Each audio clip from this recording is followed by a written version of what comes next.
Hello friends, कैसे हैं आप सब। जय हिंद। तो स्वागत है आपका अपना यूट्यूब चैनल एजुकेशनल नॉलेज पर। तो चलिए, डेली की तरह आज भी हम इतिहास का तीसरा क्लास देखेंगे, जो हमारे बोर्ड एग्जाम की दृष्टि से बहुत ही महत्वपूर्ण है।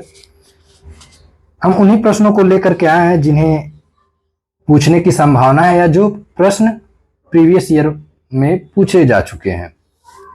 तो हमारा आज का जो चैप्टर है वह है भूमंडलीकृत विश्व का बनना।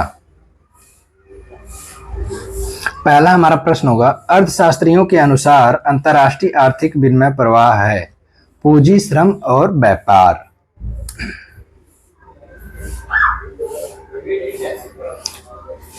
सन 1890 के दशक में निम्न बीमारी के कारण अफ्रीका में बड़े पैमाने पर मवेशी मरे। वह बीमारी रिंडर पेस्ट थी। यह बहुत ही भयावह बीमारी थी जो अफ्रीका को काफी प्रभावित की और वहां के लोगों के जीवन पर बहुत बड़ा इसका प्रभाव पड़ा। ब्रिटेन वुड्स की जुड़वा संतान किसे कहा जाता है? विश्व बैंक और अंतर्राष्ट्रीय मुद्रा कोष को। विश्व में आर्थिक महामंदी की शुरुआत हुई सन 1929 में। भारत में अनुबंधित श्रमिक अनुबंध कब समाप्त हुआ? 1921 में। देखिए, इतिहास में समय और स्थान का बहुत ही महत्वपूर्ण योगदान है, तो इसे बहुत अच्छे से और क्लास को पूरा जरूर देखिए। क्रिस्टोफर कोलंबस ने किस महाद्वीप की खोज की? अमेरिका की। प्रथम विश्व युद्ध लड़ा गया। प्रथम विश्व युद्ध सन 1914 में शुरू हुआ था और यह 18 तक चला था। यानी प्रथम विश्व युद्ध जो हुआ था यह 4 वर्ष तक लगातार चला था। आर्थिक महामंदी का सबसे बुरा असर पड़ा अमेरिका पर। वैश्वीकरण को प्रभावित करने वाले कारक कौन से हैं? सूचना एवं समाचार प्रौद्योगिकी, परिवहन। रिंडरपेस्ट बीमारी किस महाद्वीप में फैली थी? अफ्रीका में। इसी क्रम में हम अगला जो प्रश्न देखेंगे, उत्तर सहित देखेंगे इसे भी। रेशम मार्ग के माध्यम से किस प्रकार संस्कृति आदान प्रदान किए जाते थे? ईसाई मिशनरी एशिया की यात्रा रेशम मार्ग से ही करते थे। मुस्लिम धर्मोपदेशक भी इसी मार्ग का प्रयोग करते थे।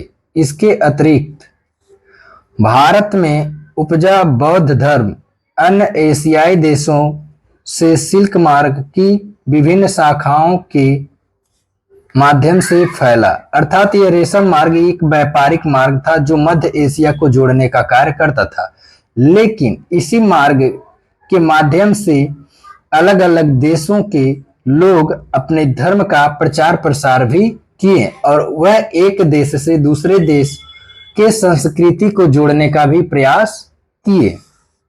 अगला जो हमारा प्रश्न है वह G77 क्या था? देखते हैं। G77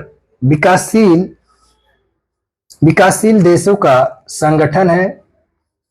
विकासशील राष्ट्रों को 50 एवं 60 के दशक में पश्चिमी अर्थव्यवस्थाओं की तेज प्रगति से कोई लाभ नहीं हुआ। इस समस्या को देखते हुए उन्होंने एक नई अंतर्राष्ट्रीय आर्थिक प्रणाली की मांग की और समूह, यानी जी फॉर यहाँ ग्रुप हो जाता है, समूह 77 यानी G77 के लिए संगठित हो गए। इसी को हम G7 कहते हैं। बहुत अच्छे तरीके से प्रश्न को समझिए आप लोग। वैश्विक कृषि अर्थव्यवस्था क्या है? वैश्विक कृषि अर्थव्यवस्था का तात्पर्य यह है कि भोजन किसी आसपास के गांव या कस्बे से नहीं अपितु हजारों मील दूर से आने लगा। अब यह कार्य ऐसे औद्योगिक मजदूर कर रहे थे जो शायद हाल ही में वहां आए थे और बड़े खेतों में काम कर रहे थे जहां सिर्फ एक पीढ़ी पहले जंगल थे। इससे विश्व कृषि अर्थव्यवस्था बनी। तो ये वैश्विक कृषि अर्थव्यवस्था थी। महामंदी क्या थी? महामंदी का प्रारंभ सन 1929 से हुआ और यह सन 1930 के दशक के मध्य तक बनी रही। इस समय दुनिया के ज्यादातर उत्पादन, रोजगार, आय और व्यापार में काफी गिरावट दर्ज की। इसी को हम महामंदी कहते हैं। अगला जो प्रश्न है वह है, गिरमिटिया मजदूर से क्या तात्पर्य है? गिरमिटिया मजदूर अनुबंधित श्रमिक थे। इन्हें दूसरे देशों में काम करने हेतु भेजा जाता था।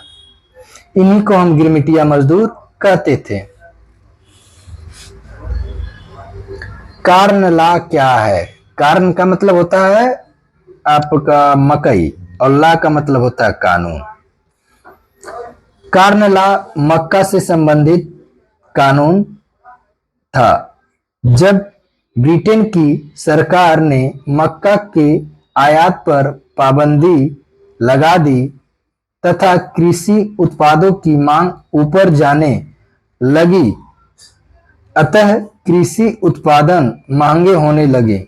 भूस्वामियों के दबाव में सरकार ने जिन कानूनों के सहारे आयात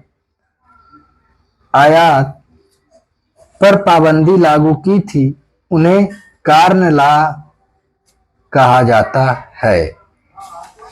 तो उम्मीद करते हैं आज का क्लास अच्छा रहा होगा और आप लोग इसे ध्यानपूर्वक अपने परीक्षा को दृष्टि में रखते हुए विशेष रूप से अध्ययन करिए और क्लास को पूरा देखिए।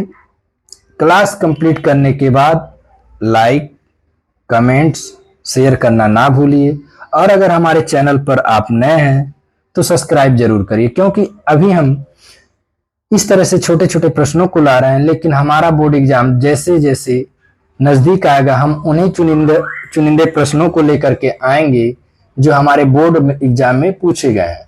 धन्यवाद।